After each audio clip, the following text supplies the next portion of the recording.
They just killed people for no apparent reason except to determine how they would react when being killed.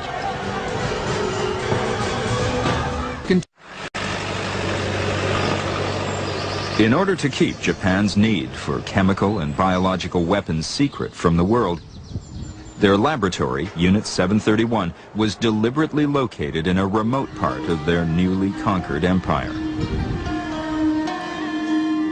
Shiro Ishii, the mastermind behind the operation, knew he needed complete impunity, isolation, and a constant supply of test subjects in order to successfully carry out his research.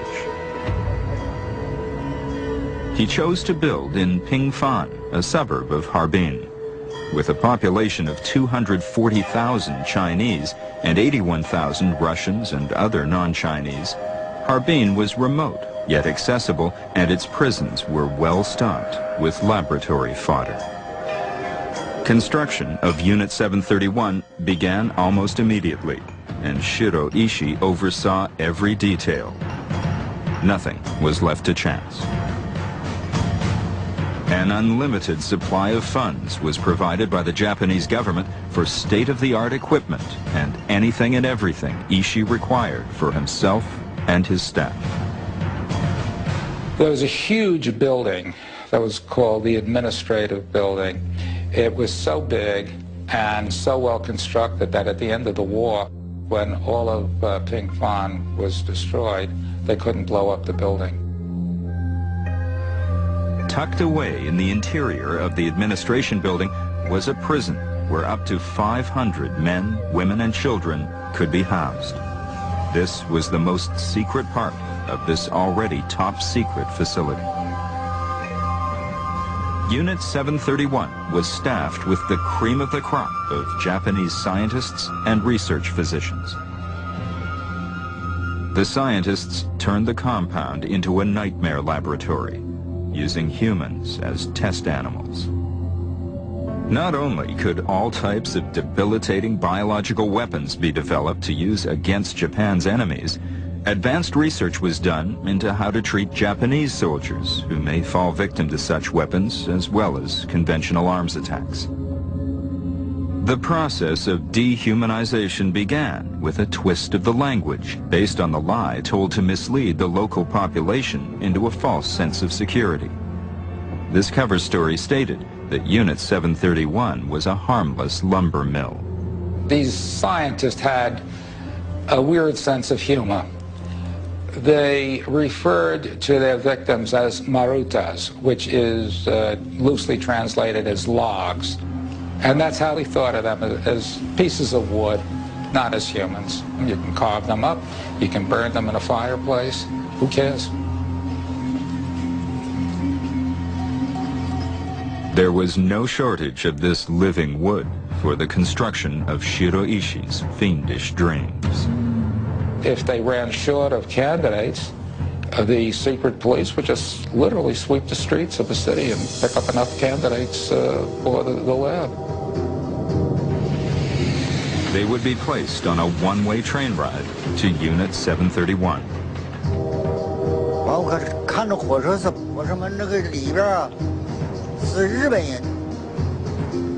The train with 8 boxcars stopped. Soldiers opened the doors and removed what looked like straw mats, wrapped in steel wires. I didn't know what was happening.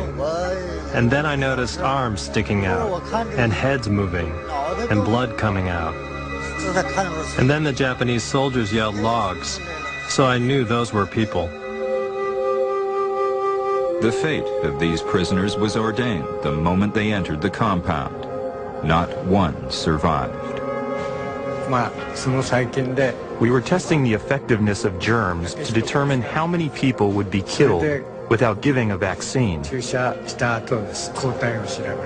In other prisoners, we injected vaccines and waited a while for antibodies to react.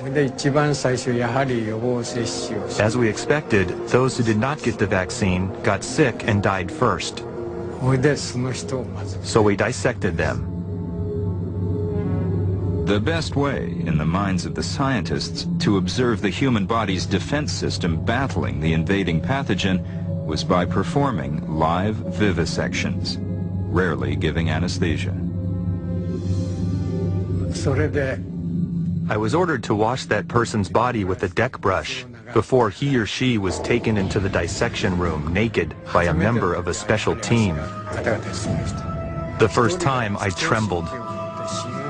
One team member was listening to the heartbeat using a stethoscope. One was standing holding a knife.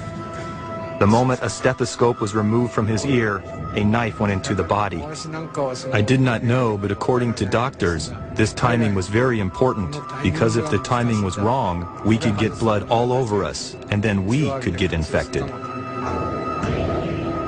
Not only were the prisoners deliberately infected with deadly diseases and dissected alive, they were also used for many more dramatic tests. 50 different lethal experiments, many thought up spontaneously and capriciously by Ishii and his staff.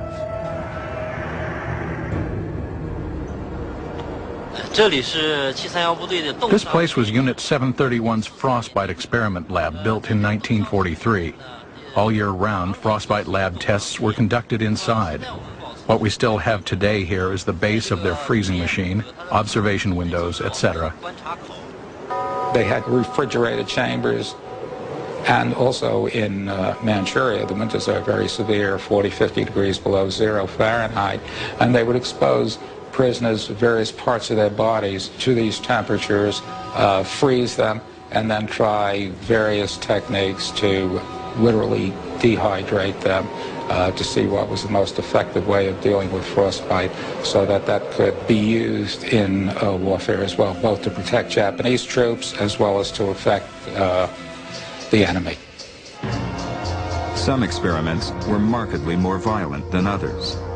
To determine the best course of treatment of varying degrees of shrapnel wounds sustained in the field by Japanese soldiers, Chinese prisoners were exposed to direct bomb blasts.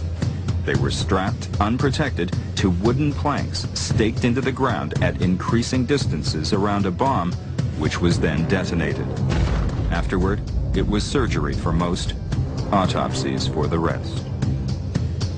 People who were experimented on generally lasted 4 to 6 weeks, and then they were sacrificed.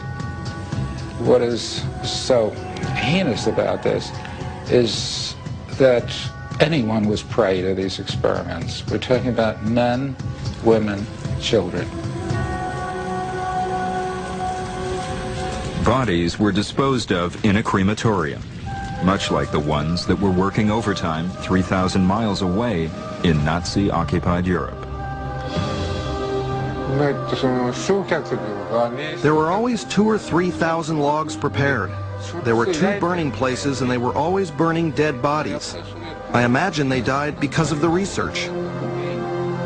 Like their counterparts in the Nazi death camps, the dedicated Japanese who toiled away at Unit 731 believed that they too were only following orders, orders that came from the ultimate authority.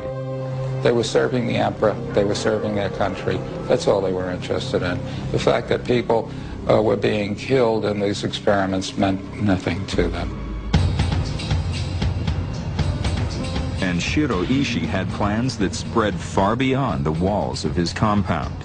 He planned to create weapons that could reach as far as the United States, and he began to use the surrounding countryside as a laboratory. They not only worked on humans in laboratories, but when they developed what they believed were prototypes for weapons of the future, they field tested them on cities and villages throughout China. Hundreds of thousands of people were affected by these field tests. Many tens of thousands were killed in these field tests. Many other uncountable numbers became ill.